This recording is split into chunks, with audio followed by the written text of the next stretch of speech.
जय श्री कृष्ण। दोस्तों, आइए जानते हैं इस वीडियो में कि इस बार पूर्णिमा तिथि कब से प्रारंभ है और कब तक रहने वाली है। पूर्णिमा को कौन कौन से शुभ मुहूर्त हैं और इस पूर्णिमा को वट सावित्री व्रत किस तरह से हमें रखना है, क्या पूजा विधि है, इसके बारे में इस वीडियो में जानेंगे। तो आइए वीडियो प्रारंभ करते हैं। अगर आपने चैनल को सब्सक्राइब नहीं किया तो चैनल को सब्सक्राइब करके पास के बेल आइकन को दबाएं और कमेंट में जय श्री नारायण अवश्य लिखिएगा।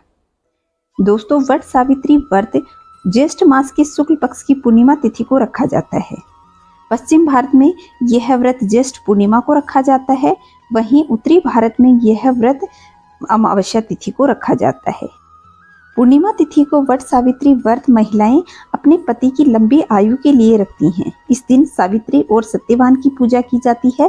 साथ ही साथ भगवान श्री हरि विष्णु और मां लक्ष्मी का भी पूजन किया जाता है, क्योंकि सत्यनारायण भगवान की पूजा भी पूर्णिमा तिथि को की जाती है। साल 2024 में ज्येष्ठ पूर्णिमा 21 तारीख शुक्रवार को 7:32 से प्रारंभ होगी और वहीं 22 तारीख को सुबह 6:38 पर समाप्त होगी। इसलिए वट पूर्णिमा का व्रत 21 जून को किया जाएगा।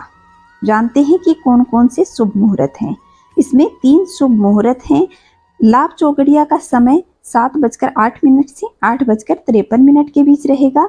वहीं अमृत चौगड़िया का काल 8:53 से 10:38 तक रहेगा और शुभ चौगड़िया दोपहर 12:23 से 2:07 तक रहेगा।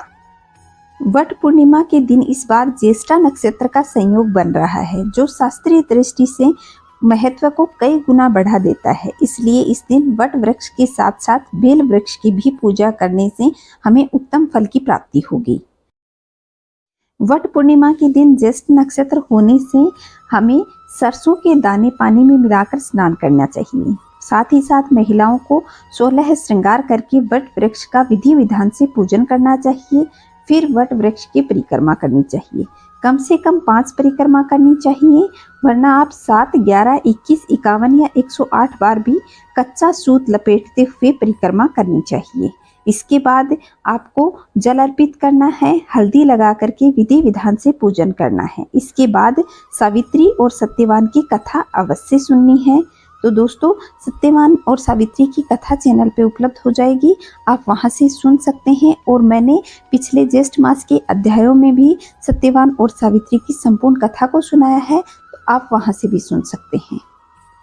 ज्येष्ठ पूर्णिमा का चंद्रमा 16 कलाओं से परिपूर्ण होता है। इस पूर्णिमा के दिन भगवान विष्णु के साथ साथ मां लक्ष्मी का पूजन भी आवश्यक रूप से करना चाहिए। जिन लोगों के लिए पैसों की समस्या या आर्थिक तंगी से जूझ रहे हैं और उनके घर में बरकत नहीं बन रही है, तो इस दिन श्री हरि विष्णु के साथ मां लक्ष्मी का पूजन करें और नियम पूर्वक आप कथा पढ़ें। आप चाहें तो सत्यनारायण की कथा पढ़ सकते हैं या फिर आप वट सावित्री व्रत की भी पूजा कर सकते हैं। वट वृक्ष में संपूर्ण देवता निवास करते हैं, इसलिए आप उनका भी विधि विधान से पूजन करें। तो आइए अब जानते हैं कि हमें पूजा किस तरीके से करनी है। तो इस पावन दिन में आप सुबह जल्दी उठकर स्नान कर लें। मैंने बताया कि आप थोड़ा सा सरसों के दाने भी पानी में डाल सकते हैं और उसके बाद स्नान कर सकते हैं, और हो सके तो आप थोड़ा सा गंगा जल डाल के भी स्नान कर सकते हैं। नहाने के बाद आप अपने घर के मंदिर में दीप प्रज्वलित करें और अगर संभव हो तो इस दिन व्रत रखें, और नहीं हो तो आप सुबह पूजा अर्चना अवश्य करें। भगवान विष्णु और मां लक्ष्मी का पूजन भी करें। भगवान विष्णु को आप खीर का या फिर पंजीरी का भोग लगा सकते हैं, लेकिन भोग में तुलसी दल अवश्य डालिएगा। और मां लक्ष्मी को मखाने की खीर बहुत अधिक प्रिय है, इसलिए आप बना सकें तो मखाने की खीर बनाएं, वरना वैसे भी आप चावल की खीर बनाकर भी मां लक्ष्मी को भोग लगा सकते हैं। फिर भगवान विष्णु और मां लक्ष्मी की आरती करें और सभी को प्रसाद बांटें। और इसके साथ ही आप वट वृक्ष की भी पूजा करें।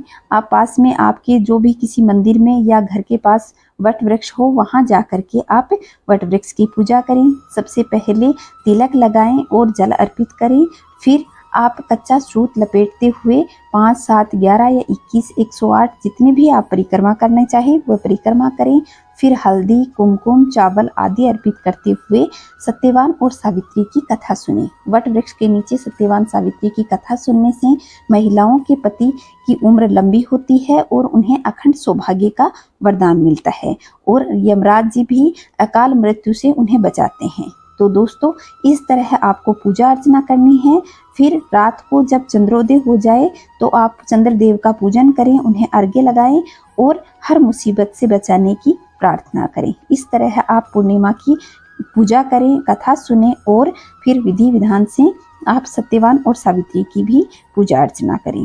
तो आशा करती हूँ कि मेरे द्वारा दी गई जानकारी से आप संतुष्ट होंगे। अगर आपको पसंद आया हो तो वीडियो को लाइक करें, शेयर करें और कमेंट में जय श्री नारायण अवश्य लिखिएगा। जय श्री नारायण दोस्तों।